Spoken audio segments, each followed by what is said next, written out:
ဒန်နာရီလာတော့ပြင်ဆရာကြီးတယောက်ဟာတကဘာလုံးကအိယာလောက်မဲ့ထူးခြားဆန်းပြတဲ့တော်ကြီးလေးလုံးကိုဖန်တီးခဲ့ပါတယ်တော့တလုံးစီမှာလက်နဲ့သေးသေးချာချာပုတ်တိုက်တန့်ဆင်ထားတဲ့အစိပ်ပိုင်းပေါင်းတောင်းနဲ့ချီပါဝင်ပြီးတော့ကုတ်ပေါင်းတန်းလေးရကြော်ထီပြောင်းလဲနိုင်တာကြောင့်တစ်ခါပေးလိုက်ရင်ဘယ်သူမှပြန်မဖွင့်နိုင်တော့ပါဘူးဒါပေမဲ့လူဩကမှာပါရမီရှင်တွေဆိုတာဘယ်တော့မှမရှားပါဘူးဆယ်စုနှစ်တွေကြာလာတဲ့အခါမှာတော့တော့ဖွင့်တဲ့ပညာဟာပြိုင်ပွဲတစ်ခုဖြစ်လာခဲ့ပါတယ်ကျွန်တော်ဟာအစင်းစင်းကိုဖျက်ကျော်ပြီးဘိုလ်လုပွဲအထိတက်လန်းနိုင်ခဲ့တယ်ကျွန်တော်ရဲ့ပြိုင်ဘက်ကတော့မြေအောက်တော့ဖွင့်ပြိုင်ပွဲတွေမှာတစ်ဆက်ကျိန်တိုင်တိုင်ချန်ပီယံဖြစ်ခဲ့တဲ့သူပေါ့ပြိုင်ပွဲရဲ့အခက်အခဲကအထွတ်အထိပ်ကိုရောက်နေပြီးသူကတော့တော့တကားမှာကပ်ပြီးတကောက်ကောက်နဲ့အသေးအတန်စူးစမ်းနေပါတယ်ကျွန်တော်ကတော့အေးဆေးဆေးပါပဲအချိန်ရည်တွက်မှုနောက်ဆုံးအဆင့်ကိုရောက်ခါနီးမှပဲစပြီးလှုပ်ရှားလိုက်တော့တယ်ကျွန်တော်နားကိုတော့တကားပြားပေါ်ကတ်လိုက်ပြီးစက္ကန့်ပိုင်းလောက်စမ်းသက်ကြည့်ုံနဲ့တင်ဒီတော့ရဲ့ဖွဲ့စည်းပုံတစ်ခုလုံးကိုအကုန်ထားပေါက်သွားခဲ့ပြီးတော့လက်ချောင်းလေးတွေနဲ့အตาအရာလေးလှည့်လိုက်ုံပါပဲဒီလိုနဲ့လုပ်ငန်းခင်တစ်ခုလုံးကိုဆယ်စုနှစ်ချီဒုက္ခပေးလာတဲ့ပဟေဒီကြီးဟာကျွန်တော်ရဲ့ထဲမှာအလွယ်တကူပဲပြေလည်သွားပါတော့ရဲ့ဒါကိုမြင်လိုက်ရတဲ့ကျွန်တော်ပြိုင်ဘက်ခါများဒေါသထွက်ယုံကလွဲလို့ဘာမှမတတ်နိုင်ခဲ့ဘူးပေါ့ပြိုင်ပွဲပြီးတော့အမျိုးသမီးတယောက်ကျွန်တော်စီချင်းကပ်လာတယ်သူကကမ္ဘာအကြီးဆုံးဘဏ်ကိုဖောက်ဖို့ပြင်ဆင်နေတဲ့နိုင်ငံတကာရာဇဝတ်ကုန်းတစ်ခုကဖြစ်ပြီးဒန်နာရီလာတော့ပြင်ဆရာကြီးချန်ထားခဲ့တဲ့တော်တွေကိုဖွင့်ဖို့အတွက်ကျွန်တော်ကိုလာရောက်ဖိတ်ခေါ်တာပါ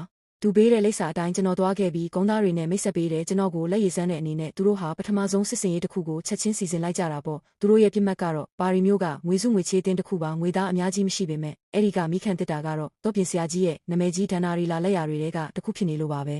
စစ်စင်ရေးစတာနဲ့ကျွန်တော်အရင်ဆုံးလှူရှားလိုက်တဲ့တန်းစင်ခန်းသွားခြင်းအောင်ဆောင်ပြီးငွေစုအတင်းထဲကိုဝင်သွားခဲ့တယ်လို့တစ်ချိန်တည်းမှာပဲဂလိုဘန်ကလုံခြုံရေးဝန်ထမ်းရဲ့တော်တွေကိုခိုးပြီးလှုပ်လာလို့တယ်လို့မျိုးဟန်ဆောင်နေခဲ့ပါတယ်လီနာကတော့ပြင်သစ်မလေးတယောက်ကိုဟန်ဆောင်ပြီးဗန်ထဲဝင်သွားကပြင်သစ်စကားပြောတတ်တဲ့တူရဲတော်မန်နေဂျာကိုခမ်းမမဆောင်ကြီးစီခေါ်ထုတ်သွားခဲ့တယ်ဂလိုဘန်ကခိုးလာတဲ့လုံခြုံရေးတော်ကိုတုံးပြီးတက်လေကားကိုမောင်းနှင်လိုက်တဲ့အခါမကြခင်မှာပဲမိခန့်တစ်တာကြီးဟာကျွန်တော်မျက်စိရှိမောက်ကိုရောက်ရှိလို့လာပါပြီအဲ့ဒါဟာအမှုပညာလက်ရာတစ်ခုလို့စိတ်ဆက်တွေတက်လုံးနဲ့စမှုစနစ်စစ်တော့အကြီးစားကြီးတစ်ခုဖြစ်ပါတယ်ကျွန်တော်တကူလုံးစွန့်သွားရတယ်တကယ်လို့ဒါအဲ့ဒီယာကြီးကဒီလောက်ထိလေးလံမနေဘူးဆိုရင်ကျွန်တော်အဲ့ဒါကြီးကိုဒီတိုင်းပဲမပြီးပြေးမိမှာအသေးချပါပဲ